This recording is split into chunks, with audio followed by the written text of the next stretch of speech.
Hello and welcome to NewsX. The sand in El-Fasher is red again. Red not from the desert sun, but from the blood of thousands.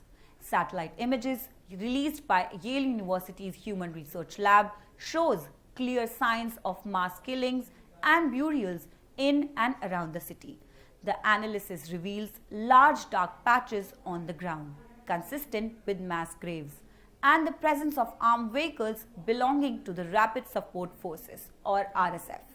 More than 2,000 civilians are believed to have been killed in the hours after RSF took over on October 26th.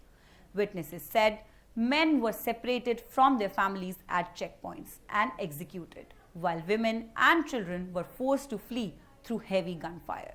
Bodies have been found near homes, schools, and El-Fasher's main hospital, indicating that attack took inside or around medical facilities. El-Fasher was the Sudanese army's last major stronghold in the western Darfur. Its fall effectively splits the country, with the army holding the north and the east, and the RSF controlling most of the west now. The violence follows a familiar pattern of ethnic targeting. The RSF, made up of largely militias formerly known as Janjaweed, has been accused of carrying out attacks against non-Arab communities, including the Massacre, Fur, and Zahawa groups.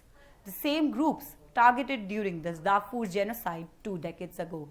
Since Sudan's civil war began in April 2023, more than 17,000 people have been killed across Darfur, including up to 15,000 in El Geneina last year. At least 14 million people have been forced from their homes, creating what is described as the world's worst displacement and hunger crisis. Reports continue to emerge of executions, sexual violence, and torture carried out by RSF fighters. International agencies warn that the risk of genocide in Darfur is rising once again. But so far, the response from the global community remains limited to statements and concern. With El-Fasher now under RSF control, civilians trapped in the region face growing shortage of food, medicine, and shelter. Aid convoys have been blocked and communication with the city is completely cut off. Sudan's war has entered its second year, leaving behind a fractured nation, millions displaced, and mounting evidence of mass atrocities.